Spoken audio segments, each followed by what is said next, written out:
ꯃꯄꯥꯟꯗꯒꯤ ꯍꯨꯔꯥꯜꯂꯛꯄ ꯒꯥꯔꯤ ꯇꯔꯨꯛ ꯐꯒꯠꯂꯦ ꯗꯤꯜꯂꯤ ꯄꯨꯂꯤꯁꯅ ꯇꯥꯟꯅꯕ ꯒꯥꯔꯤ ꯍꯨꯔꯥꯟꯕ ꯑꯃꯁꯨ ꯐꯥꯔꯤ ꯄꯨꯂꯤꯁ ꯀꯟꯇ꯭ꯔꯣꯜ ꯔꯨꯝꯅ ꯉꯔꯥꯡ ꯅꯨꯃꯤꯗꯥꯡ ꯊꯣꯛꯄ ꯆꯤꯔꯣꯜ ꯑꯃꯗ ꯃꯄꯥꯟꯒꯤ ꯏꯁꯇꯦꯠꯁꯤꯡꯗꯒꯤ ꯍꯨꯔꯥꯜꯂꯒ ꯄꯨꯁꯤꯜꯂꯛꯄ ꯒꯥꯔꯤ ꯇꯔꯨꯛ ꯄꯨꯂꯤꯁꯅ ꯆꯠꯊꯕ ꯑꯣꯄꯔꯦꯁꯟꯗ ꯆꯨꯔꯆꯥꯟꯄꯨꯔ ꯑꯃꯁꯨꯡ ꯏꯝꯐꯥꯜ ꯋꯦꯁ ꯗꯤꯁꯇ꯭ꯔꯤꯛꯇꯒꯤ ꯔꯤꯀꯣꯚꯔ ꯇꯧꯔꯤ ꯒꯥꯔꯤꯁꯤꯡ ꯑꯁꯤ ICICI ꯂꯣꯝꯕꯥꯔꯗ ꯏꯟꯁꯨꯔꯦꯟꯁ ꯀꯝꯄꯅꯤꯒꯤ ꯃꯇꯦꯡ ꯑꯃꯁꯨꯡ ꯇꯦꯛꯅꯤꯀꯦꯜ ꯁꯄꯣꯔꯠꯀ ꯂꯣꯏꯅꯅ ꯐꯒꯠꯄꯅꯤ ꯐꯒꯠꯂꯕ ꯒꯥꯔꯤꯁꯤꯡ ꯑꯗꯨ ꯃꯊꯧ ꯇꯥꯕ ꯊꯕꯛꯁꯤꯡ ꯆꯠꯊꯅꯕ ꯃꯔꯤ ꯂꯩꯅꯕ ꯄꯨꯂꯤꯁ ꯁ꯭ꯇꯦꯁꯟꯁꯤꯡꯗ ꯈꯨꯠꯁꯤꯟꯅꯈ꯭ꯔꯦ ꯍꯥꯏꯔꯤ ꯑꯃꯔꯣꯝꯗ दिल्ली पुलिस की क्राइम ब्रांचना रिक्विजिशन तौरपदगी पुलिस अमसुम CRPF की टीम अमना इंटर स्टेट व्हीकल थेफ्ट मरुओइना चेनबनी हाइबा MD जुमा खान से कुंथ्रागा मपन कौबा यरिपोक विष्णु नहादी मियोय अमसु फारे हरी RAB की पर्सनल मियामना फुबुद सिखरी बांग्लादेश लेबा अदुगी मसिंग यामदबा फुरुपसिंगबु फुरगा हाटपगी थागदोक लेपा लेतना थोकलिंगेगी सेरासिदा लेबा अदुगी सिंथानिंगै ओइरेबा paramilitary force rapid action battalion RAB की पर्सनल मियाम की मोप अमन फुबुद सिखरी हरी लोकल मीडिया ने थादोरकपा रिपोर्ट अमगी मतुइना चिटागोंग मियामना फुबुद लेखिदरबा पर्सनल अदु अब्दुल मतलब कवी अमसुंग RAB की डिप्यूटी असिस्टेंट डायरेक्टर ने थाउदो अतोप पर्सनल अहुमसु असो अपनखी मोप अदुना मरम ओइदुना तोंगान तोंगान पुलिस ऑफिसर क्या सुमियाम फजिंखी हरी वारोइशन पुरकपद इंडिया की लुसिंग पुक्सेल सेंगदी IM हानदगी यानादुना लेरकलबा फ्रेमवर्क एग्रीमेंट सिबु थाबक ओंथोक्तुना इंडोनागा पॉलिटिकल इशू असी पुनमक इकाई खुमनबा वारोइशन म पुरकनबा होनबदा इंडिया अमसुम लुसिंग पुक्सेल सेंगदी हाइना National Socialist Council of Nagaland फोंदोरखली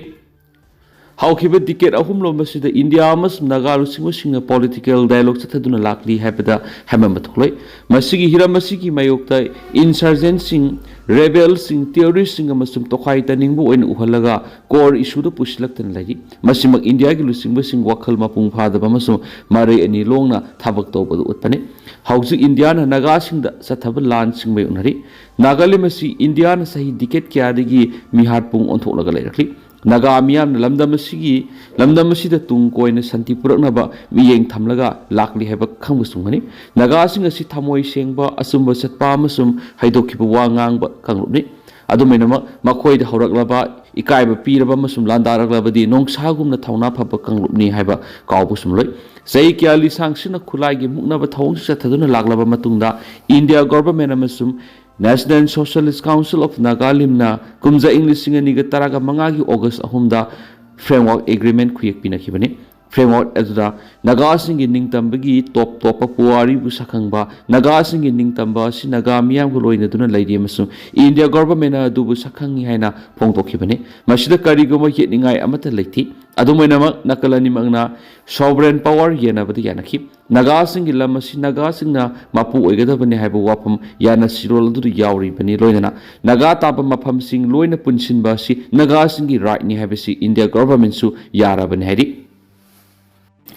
Panam पाउसेगी editorial ma'am थमजरी लोगी वांगबद थबक तौबसिंग हाना सेराक पीसी मणिपुर निंगसिंगबा थोक्तरबा मतमदगी लमिनरकलबा येलो फुरुपसिंगदा तोआन मखल की सिंगनबा नोम की हेंगलकपगी ममी यामना साउना तारकबा हौरकले हैबसि ngasiगी मणिपुर की येलो मिसिंगना खंगनबा मरु ओइबा हिरम ओइरकपगुम तोरकली खुदम ओइना ngasiदगी सही तरा कुनगी ममांगदगी मणिपुर कांगलोन लाना मणिपुर गा युमलोनबा लाइपाक अम ओइदिबा मेमारोमदगी मसिंग खंगदना चंगसिलकपगी हौजे स्टेट असिदा सही अहुम फरकदोरबा लालगी सैथेंग फंगनरी अदुगा इंडिया गा युमलोनबा बांग्लादेश रोमदगिसु कांगलोन लाना चंगसिलकपा मियोइसिंग कयामुक लेरकपगी पाउकतानरकली मणिपुर खुंदारिबा येलो फुरुपसिंग सिंगनरकपदा ख्वाइदगी हेना खुदोंथीबा मायुकनरकदोरिबासि स्टेट असिगा युमलोनबा लाइपाक मेमारोमदगी कांगलोन लाना चंगसिलक्तुना मणिपुर येलो मिसिंगदा लौ मपु योंगना तानबगी थोंग सथरकलिबा असिनि हाबिगे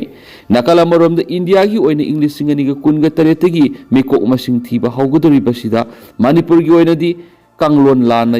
युमलोनबा लेबाक म्यांमार रोमदगी संगसिलक्तुना मणिपुर लेरिबसिंग अमदि बांग्लादेश रोमदगी लाकपसिंग असिबु स्टेट असिदा NRC सनहंदुना अमदि इलीगल इमिग्रेंट सिंग असि हाना मसा मसागी मरमदमदा मपुंग फाना हलंद्रिबा फावबदि मिकोक थीबिगी थबक सथरोइदबनि हाइना लमदम असिगी तोआन मसि SO सिंग इंडिया लेंगा की नकोंग योनबा थौरांग पैखनरकलिबसिदा Manipur ningsingba thoktraba matamdagi khundaduna leminaraklaba furuk kanglupsingna punna khongpam sena lepminaduna state asigi yellow furupsingi ipaipusinga thambiramba iramda manipur kanminabagi matam oide khali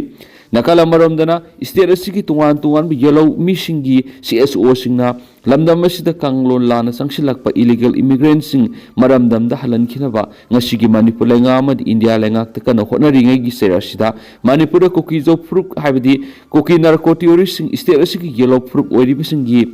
ereng khulda tha asigi taraga mathui amari taraga ni thoigi lonaba hingda ama ata tholambadana tana aki khang pirakpigi paukta narakli asiguma lamdam asigi yellow misingda terrorist ki thawngsa tharakpa si handake sina ahanba amasu oidribani oirakliba phiba masida state asigi yellow misingna lenga ki mari lenaba department singda loge ba thabak thoram sing pekhatpinaba kyara hana haijarakpada tasinadabagi mawongda leirakpana maram oiraga khoisaunaraba lamdam asigi yellow misingna makhal makha kyagi khongjang sangsinba horakpigi mami tarakpagum tarokliba sida ngasigi manipur gi pia lengana nakal na makhaktigi oiba miyeng haibadi aranba tawribesing loge ba serak pinaba thawang paikhalaktabana maram oiraga lengana wari sanasi korakpada satnakhidabagi paukta narakli amabu oiro ngasigi india lengan aranba tawba furukang lupsingbu sakwan kanbigi thongsa tharibigi maram karigino habigi ohangkya haukiba matam kya digi hangnaraklabasu tasin usinadabigi thawng ngasi phawbu chathaduna leiri haina manipurgi yellow furup singna penadabigi sang kham thengna wangnarakliba sima india gi democracy bu khongoina bani haina khali maram aduna ngasigi manipur lengana manipur nauna sanglakpa furukang lupsingna logi wangmada satharakpa thabak sing makhatana serak piraga makhatana manipur gi yellow misingbu kannaba hona haningi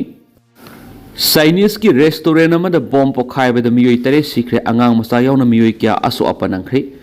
Central Kabul da leiba Chinese ki restaurant amada haukiba ningthokaba numita thokiba bomb pokhaibagi thawdo amada miyoi tare ki punsi mangkhre duga miyoi kya na aso apanangkhri haina AFP journalist ki emergency service amada phongdorakli thawdo si kadai digi kamdawna horakhibano haibadu haujuk phawbagi sapsana khamgamdri thawdo odur sikiba amadi aso apanangkhiba miyoi kya police ki gari amadi ambulance singba singsinaduna mateng pangki Kabul police ki spokesperson Khalid